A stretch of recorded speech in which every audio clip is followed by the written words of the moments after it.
So this is a red oak slab that I've been cutting with my homemade sawmill.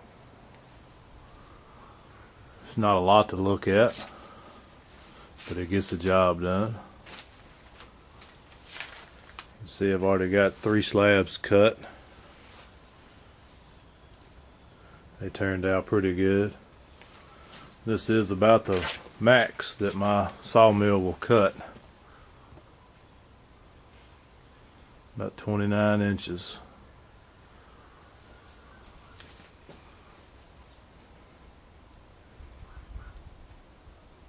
Just had to change out a idler bearing. See if I can zoom in on it. See my little idlers down here. Bottom 2. They're locked up on me. Coolant coming out right there on them doesn't help them too much. These over here I haven't had much trouble with. There's not much water getting to them. But that's the mill.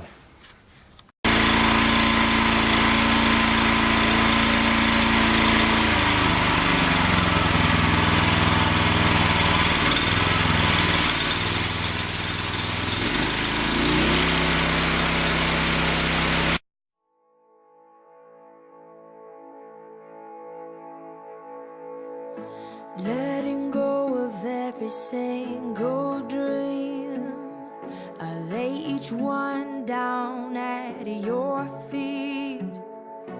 Every moment of my wandering never changes what you see. I've tried to win this war.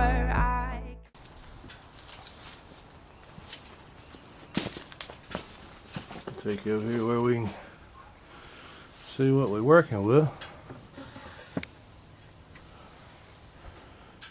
And didn't really like that cut.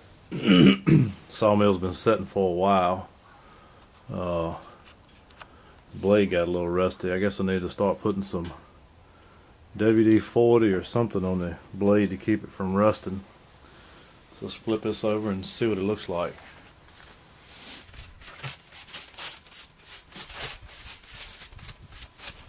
When I first started cutting,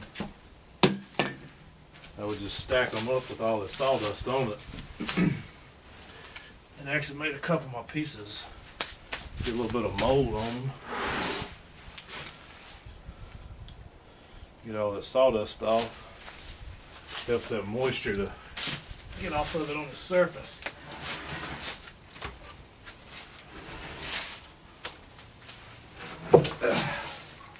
They are heavy. Confess, my hands are weary, I need your rest. Mighty warrior, king of the fight, no matter what I face. This piece of oak is at my daddy's barn. It was a split tree. It come up about this far off the ground. About 5 foot, I guess it is. And it split off into 2 separate trees. Well, he had to take it down for a shed. And I'd got my sawmill going, so I told him I'd like to have it just to see what it would look like. And there's been some pretty wild greens in it. You're by my side when you don't move the mountains. I'm needing you to move when you don't cross them. I'm trying to cut these about 8/4. It's kind of a weird term to me, but since I've started woodworking just recently, I've had to learn that term because it's a pretty big term in the woodworking world. So you can just see the crazy grains down here towards where the stump was. And as you get up to the top, that's where it split off. So it's about a 26-inch diameter tree at the top. At the bottom it's pushing 29 inches. I actually had to take my chainsaw and square it up a little bit, knock a root growth off of it to get it in my mill. I wish I could walk through when you don't give the answers as I cry out to you. I will trust, I will trust, I will trust in you.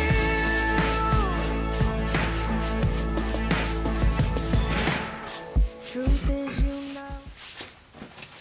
I'm pretty new to the YouTube world as far as publishing stuff. I watched a bunch of videos, actually how I learned how to build a sawmill and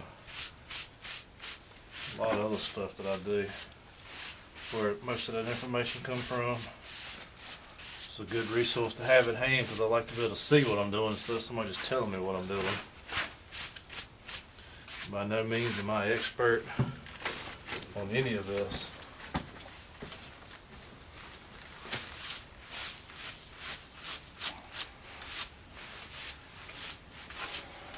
Give me a few more stickers and we'll put that one up. I'll probably make a bunch more videos on the sawmill. I hope this one's not too horrible. But you can just see the crazy grains in this thing. He cut the top. Well, it said I think about a year before we even cut the stump down. I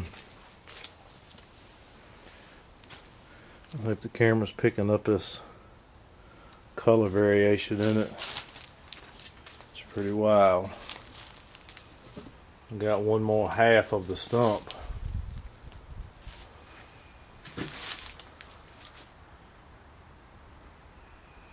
I'll be able to get several more slabs out of it.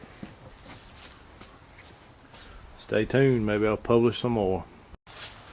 So I'll show you a little bit about the adjustment on the sawmill. So it's just a boat crank, boat winch, like on the front of a trailer. Turn it.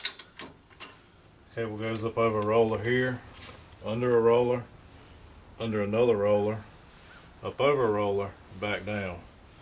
That way it keeps a pretty even tension on it.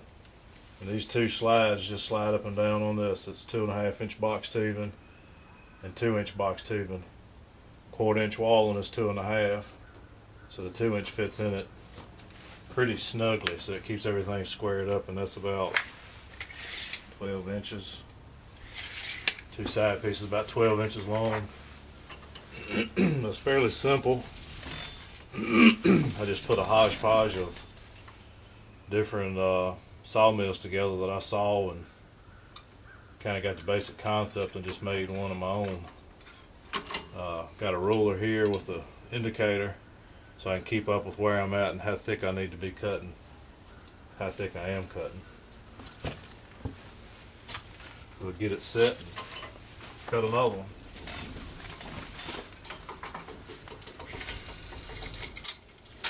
I just touched my piece of wood, come back off of it, and I'm on.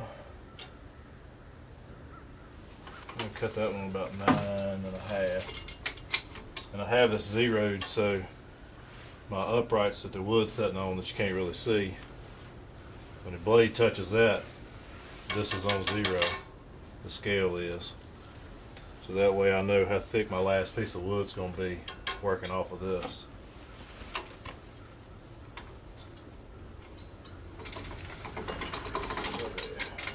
One, two.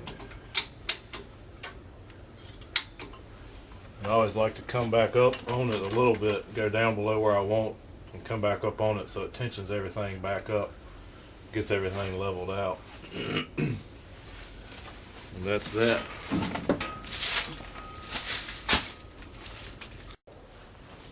So I'm going to try to video it from the back, showing the starting of it and everything and how I engage the blade, which I don't have finalized. I just got it to where to work right now, and eventually I'll get it where I want it.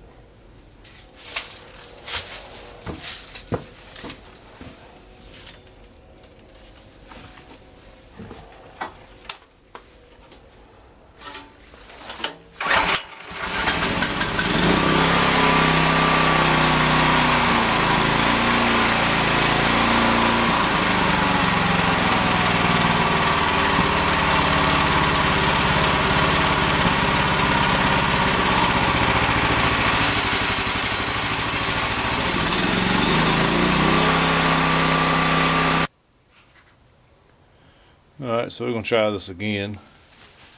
The blade being rusty made it have so much drag on it that my belt couldn't stand it. So about an hour's then went by. Went and got 2 new belts. Changed the blade over to a nice new slick, sharp blade. Wood miles are double hard. I can't remember if it was a 7 degree or a 10 degree. Like a 42 thousandths kerf. Anyway, we're gonna get set up and try to cut this again. What tomorrow brings, there's not a day ahead you have not seen. So in all things be my life and bread. I want what you want, Lord, and nothing less. When you don't move the mountains, I'm needing you to move. When you don't part the waters, I wish I could.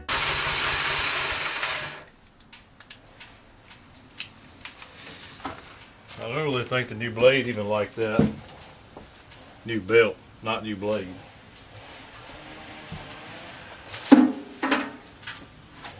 New blade's like a razor. You gotta watch how hard you push it. I never really intended to cut this wide of wood in a sawmill. But you know how that goes. Whatever you build, once you get done, you wish you'd have built it bigger, better. But right now it's working.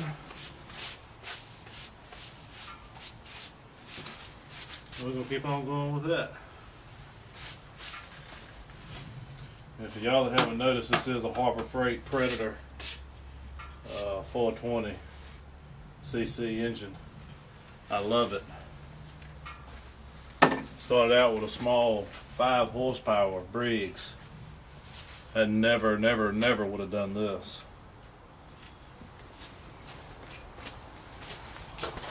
Get the color in that board. That's a slab.